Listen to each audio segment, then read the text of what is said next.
Alright, dalam episode ini kita akan belajar tentang bagaimana sebenarnya cara verifikasi email langsung ke email kita sendiri daripada kita menggunakan Mailtrap. Karena Mailtrap itu digunakan hanya untuk ketika misalnya kita sedang development. Nah, bagaimana ketika misalnya sudah lab production, misalnya udah di lab hosting misalnya. Ya kan, Anda mendapat project terus Anda dibilang klien kepada Anda bahwa sebenarnya ini project harus verifikasi email. Enggak mungkin ya kan kita menggunakan Mailtrap, sangat bodoh sekali.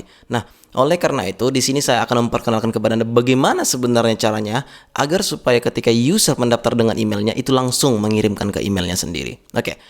Nah, di sini sebelum kita lanjut ke sana, pastinya kita akan menggunakan yang gratis karena kita masih belajar ya kan. Di sini ada yang namanya Mailgun, salah satu service provider untuk email juga. Dan kenapa Mailgun? Ya, terkenal dengan anti spam. Jadi mereka jarang atau tidak pernah mungkin bahkan mengirimkan email kepada spam kita. Makanya dia berbayar. Nah, oleh karena itu, di sini saya akan menggunakan Google Mail atau biasa Anda kenal dengan Gmail. Ya kan? Kenapa kita menggunakan Gmail? Gratis, ya kan? Kenapa tidak kita gunakan? Nah, tapi di sini saya ingin memberitahu kepada Anda ada yang Anda harus perhatikan. Jadi begini, ada email yang digunakan untuk hostnya atau yang mengirimkan nanti dari aplikasi Anda itu ke setiap user yang mendaftar. Dan satu lagi, saya mempersiapkan email saya sendiri untuk registrasi usernya nanti. Jadi ingat, ini tidak bisa Anda tiru. Jadi ini harus Anda buat sendiri. Atau ketika misalnya Anda mendapati project, ya buatlah email projectnya sendiri. Kira-kira seperti itu. Nah, jadi begini. Nantinya pun saya akan menunjukkan passwordnya kepada Anda. Tapi ingat, habis video ini saya akan langsung ganti kok. Jadi tidak ada guna juga jika Anda ingin coba-coba. Atau ingin menggunakan credential itu juga tidak ada gunanya gitu. Karena habis ini akan saya ganti. Dan ini hanya untuk contoh saja. Jika Anda lihat pun ketika misalnya saya klik di sini, namanya pun example account, ya kan? Nah, di sini yang ingin saya tekankan kepada Anda, ketika ingin menggunakan Gmail sebagai servisnya, ada syaratnya. Yang pertama, kita pergi dulu ke manage your account, katanya gitu. Nah, ketika misalnya sudah di sini, Anda pergi ke security. Nah, by the way ini hanya untuk host yang pengirimnya ya, bukan untuk yang usernya. Usernya tidak ada masalah di sini. Ketika misalnya saya tutup pun ini tidak ada masalah, tapi nanti akan saya tunjukkan bahwa dia sudah masuk, itu saja. Nah, kita akan fokus ke host emailnya. Di sini, ketika misalnya kita scroll ke bawah, saya sangat merekomendasikan ketika Anda menggunakan Gmail, ya silahkan gunakan sign into Google dengan menggunakan verification, entah menggunakan smartphone Anda atau step 2 verification atau melalui SMS atau apalah. Tapi yang jelasnya, ya udahlah, ini hanya contoh, jadi tidak perlu seperti itu juga tidak masalah, ya kan? Yang paling penting Anda ketahui adalah Anda scroll ke bawah. Di sini ada yang namanya less secure app access, ya kan? Nah, di sini by default dia off. Ketika kita ingin menggunakannya, maka harusnya kita klik di sini, maka turn on dia. Sehingga dia on, kita kembali, that's it. Tidak ada yang lain yang kita atur. Itu saja. Percaya tidak percaya, itu saja. Atau ketika Anda ingin melihat peraturan IMAP-nya, Anda bisa pergi ke setting. Coba kita lihat di setting, see all setting. Coba kita lihat. Dan ketika misalnya kita klik forwarding and POP or IMAP, kita klik, maka Anda bisa enable IMAP-nya, bisa juga tidak. Itu terserah Anda. Di sini saya memilih disable karena memang tidak seperti ini pun sebenarnya sudah berhasil. Jadi ignore aja. Oke? Tapi yang jelasnya di sini saya akan menunjukkan kepada Anda bahwasanya settingan kita yang di sini tadi sudah selesai. Artinya sekarang kita bisa memakainya. Dalam arti sekarang kita harus pergi ke .emb file, ya kan, yang ada biasalah Anda tahu di mana, itu ada di root foldernya.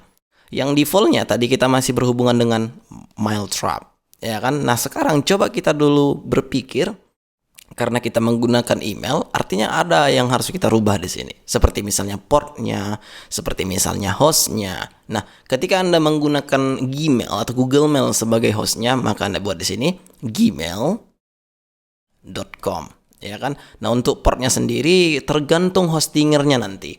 Ya, ketika misalnya dia mengadakan port 465, silahkan lakukan 465. Tapi biasanya ketika Anda menggunakan port 465, maka harusnya mail encryption-nya harus SSL. Biasanya seperti itu. Tapi ya udahlah, pada tutorial ini karena kita tidak menggunakan SSL, maka kita bisa ganti di sini dengan 587.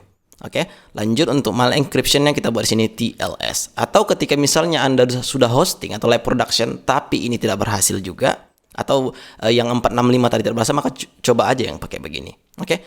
Nah, selanjutnya untuk username-nya Anda bisa masukkan full name email Anda, ya, atau username-nya.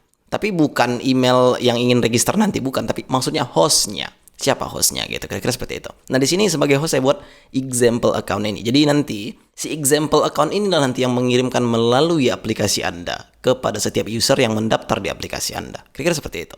Nah, di sini saya akan masukkan just for example email at gmail.com. Itu namanya. Panjang sekali? Memang untuk example pulanya. Dan passwordnya I love React. Alright.